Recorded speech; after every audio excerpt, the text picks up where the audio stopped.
नमस्कार, स्वागत है आपका। मैं अंची गौर, आप देख रहे हैं नेशन इंडिया।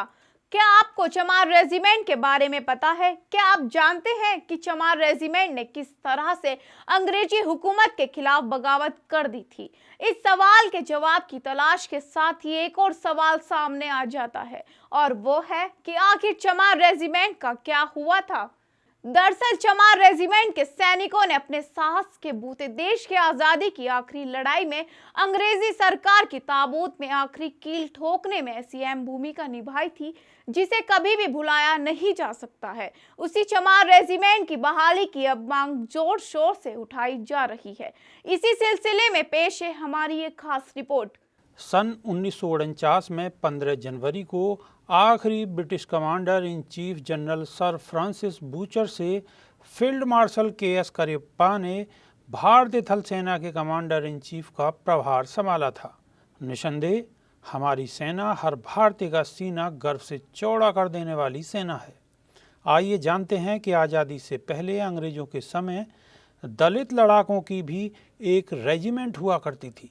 इस रेजिमेंट ने आज़ाद हिंद फौज के लिए अंग्रेजों से विद्रोह कर दिया था। ये रेजिमेंट कोई और नहीं बल्कि चमार रेजिमेंट थी। चमार रेजिमेंट और महार सैनिकों की भीमा कोरेगांव की लड़ाई के बीच एक बड़ा फर्क यह है, जहां महार अंग्रेजों की तरफ से लड़ रहे थे तो वहीं चमार रेजिमेंट ने आज़ाद हिंद फौज के लिए अंग्रेजों से विद्रोह कर दिया था।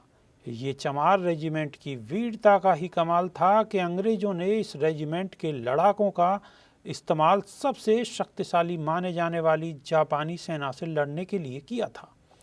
लेकिन जब अंग्रेज हुकूमत ने इन सैनिकों को INA के खिलाफ लड़ने का आदेश दिया तो चमार रेजिमेंट के सैनिकों ने बगावत का रास्ता अपनाना बेहतर समझा। ख़ास बात यह है कि दलित समाज के लोग इस रेजिमेंट की लंबे वक्त से बहाली की मांग कर रहे हैं, लेकिन उनकी मांग अब तक नहीं मानी गई है। ऐसा माना जाता है कि दूसरे विश्व युद्ध के समय अंग्रेज सरकार ने यह रेजिमेंट बनाई थी, जो 1943 से 1946 तक यानी सिर्फ 3 साल ही अस्तित्व में रही। जापान को हराने के लिए अंग्रेजों ने चमार रेजिमेंट का इस्तेमाल किया था। कोहिमा के मार्च पर इस रेजिमेंट ने सबसे बहादुरी से लड़ाई लड़ी थी, इसलिए इस बैटल ऑफ कोहिमा अवार्ड से भी नवाजा गया था। हालांकि यह भी कहा जाता है कि एक वक्त ऐसा आया जब अंग्रेजों ने चमार रेजिमेंट को प्रतिबंधित भी कर दिया था। दरअसल अंग्रेजी हुकूमत ने इस रेजिमेंट को आज़ाद हिंद फौज से मुकाबला करने के लिए सिंगापुर भेजा था। रेजिमेंट की क़यादत कैप्टन मोहनलाल कुरील कर रहे थे।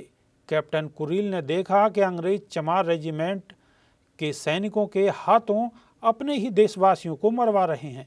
इसके बाद उन्होंने इसे INA में शामिल कर अंग्रेजों के खिलाफ युद्ध करने का फैसला लिया। तब अंग्रेजों ने 1946 में इस पर प्रतिबंध लगा दिया था। अंग्रेजों से युद्ध के दौरान चमार रेजिमेंट के सैकड़ों सैनिक शहीद हो गए। कुछ म्यांमार और कुछ थाईलैंड के जंगलों में भटक गए। इनमें से जो पकड़े गए उन्हें मौत के घाट उतार दिया गया।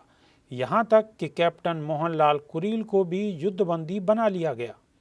हालांकि आज़ादी के बाद उन्हें रिहा किया गया।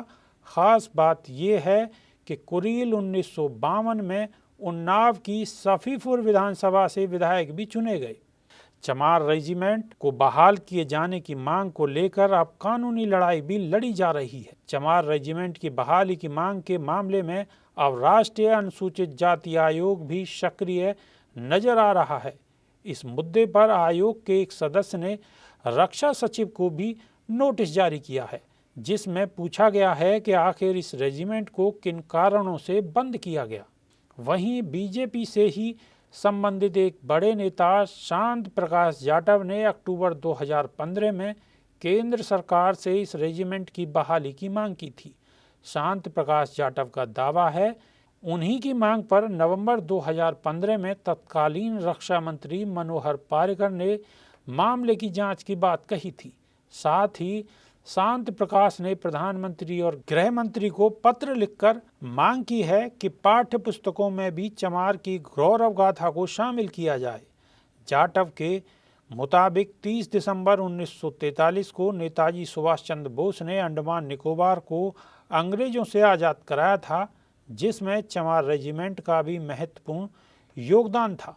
शांति प्रकाश जाटव ने ये भी मांग की है कि इस रेजिमेंट के जिन सैनिकों को बागी घोषित कर अंग्रेजों ने 1943 में जेल में बंद कर दिया था और यातनाएं दी गई थी, उन सभी को सैनिक बोर्ड के जरिए सूचीबद्ध करके स्वतंत्रता सेनानी का दर्जा दिया जाए।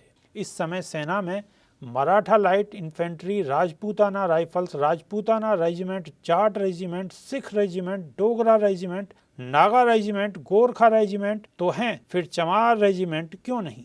यह वो सवाल है जिसके जवाब की मांग इस उम्मीद के साथ की जा रही है कि चमार रेजिमेंट को भी बहाल किया जाए। स्पेशल डेस्क के लिए NG गौर की ये रिपोर्ट।